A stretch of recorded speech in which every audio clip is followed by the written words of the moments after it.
Night, the witching hour. The time when the world is cloaked in darkness and the veil between reality and the unknown is at its thinnest. It's a time that has long fascinated and terrified us in equal measure.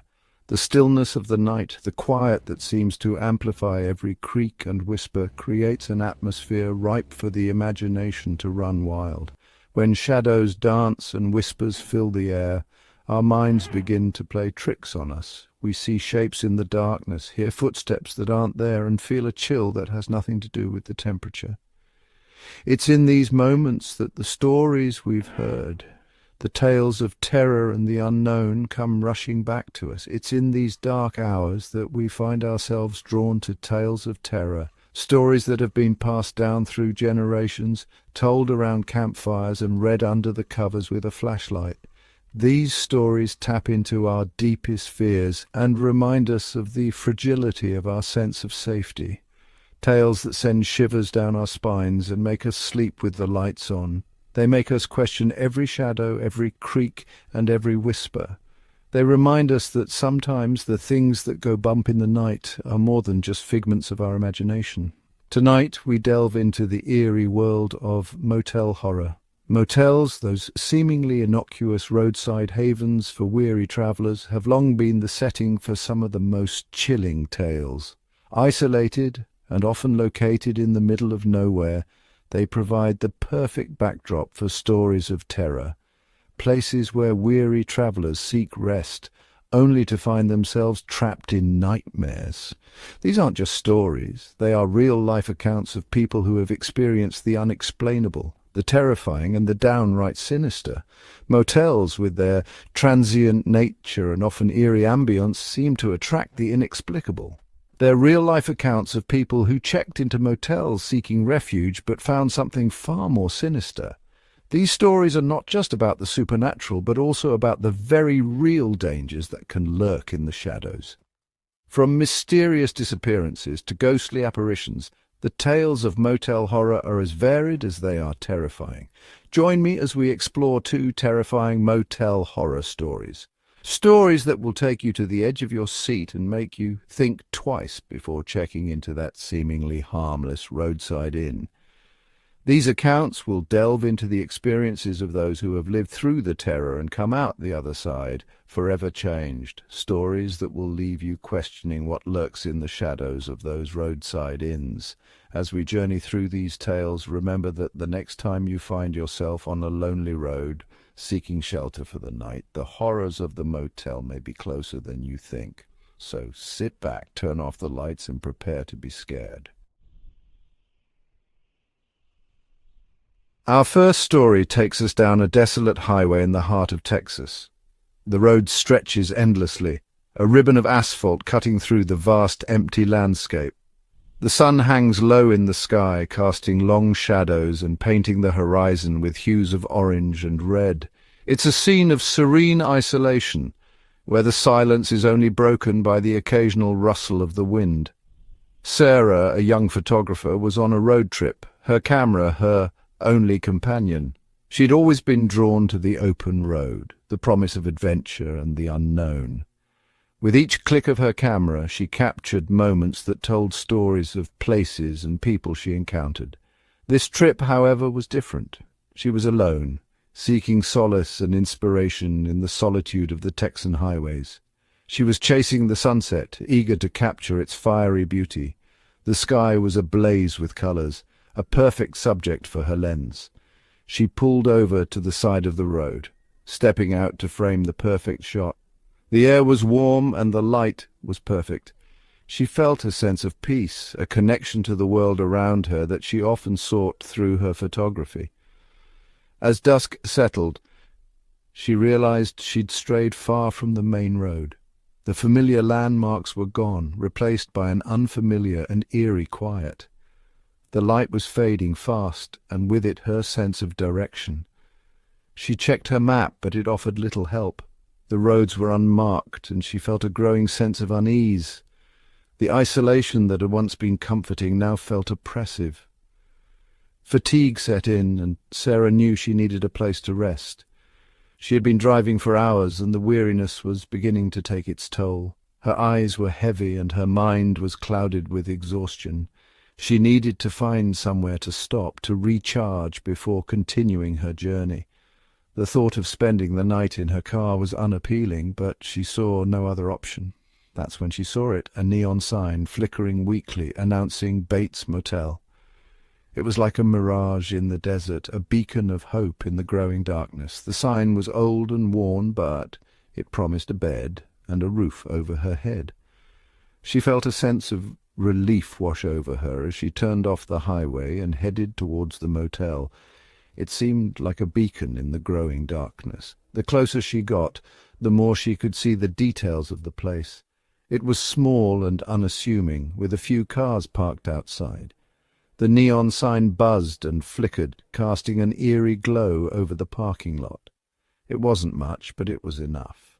She parked her car and grabbed her bag, ready to check in and get some much-needed rest.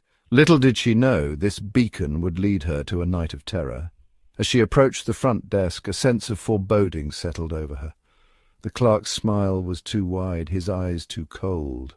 The room she was given was small and musty, the bed creaking under her weight. She tried to shake off the feeling of unease, but it clung to her like a shadow. That night Sarah would discover that some roads are better left untravelled. The motel was desolate. The paint was peeling, and the silence was broken only by the rustling of the wind. Sarah rang the bell at the front desk, a shiver running down her spine. An old man, his face etched with wrinkles, emerged from the back. He eyed Sarah with suspicion, his silence more unnerving than words. He handed her a rusty key, his touch cold. Sarah took the key, her unease growing. She tried to shake off the feeling. It was just an old motel, after all, or was it? Sarah dragged her suitcase down the creaking hallway to her room. The air hung heavy with the smell of dampness and decay. She fumbled with the key, finally pushing open the door. The room was dimly lit, a single bulb casting long shadows on the faded wallpaper. A chill ran down Sarah's spine. It wasn't just the temperature, it was a feeling, a sense of being watched. She tried to ignore it, telling herself it was just her imagination. But deep down, she knew something wasn't right.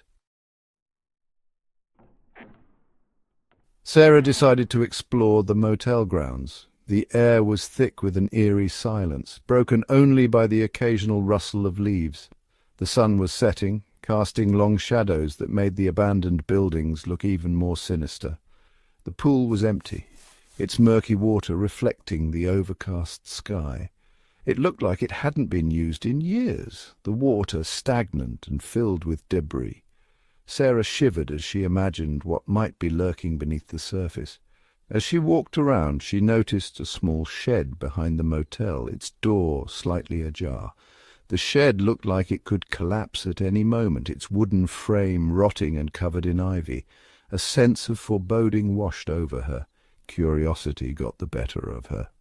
Despite the growing sense of dread, she felt compelled to see what was inside. Her footsteps were hesitant, each one echoing in the stillness of the evening. She pushed the door open, her heart pounding in her chest. The door creaked loudly as if protesting her intrusion. The sound seemed to reverberate through the empty motel grounds, amplifying her anxiety. Inside, she found old photographs scattered on the dusty floor.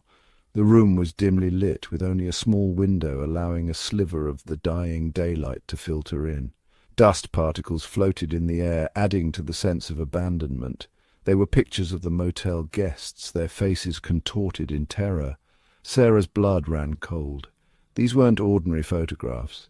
Each image seemed to capture a moment of pure fear, as if the subjects had seen something horrifying just before the picture was taken.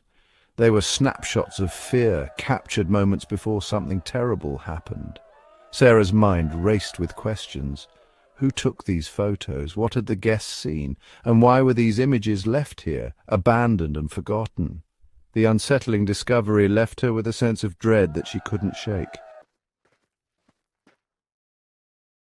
Sarah rushed back to her room, her heart racing. She wanted to leave, to escape the suffocating atmosphere of the motel. As she grabbed her phone to call for help, it rang.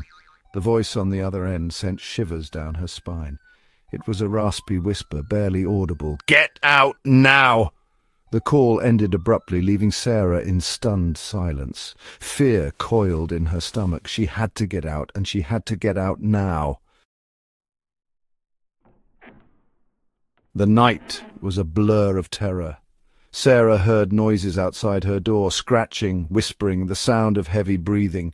Every creak of the floorboards, every rustle of wind against the window sent her heart racing. She huddled in the corner, clutching her camera back, her only weapon against the unseen terror that lurked outside. Sleep was impossible. Every time she closed her eyes, the raspy voice on the phone echoed in her mind. "Get out now." As dawn approached, painting the sky in hues of grey and purple, Sarah knew she couldn't stay another minute. She crept to the door, her body trembling with fear. Taking a deep breath, she threw open the door and ran. She didn't look back, didn't stop running until she reached the main road. She flagged down a passing truck driver, her relief palpable. Sarah never looked back. The events of that night remained etched in her memory, a chilling reminder of the terror she experienced. The Bates Motel was never investigated, and its secrets remain hidden. But Sarah's story serves as a chilling warning to all those who travel the lonely roads at night. Be careful where you seek shelter. Sometimes the most inviting place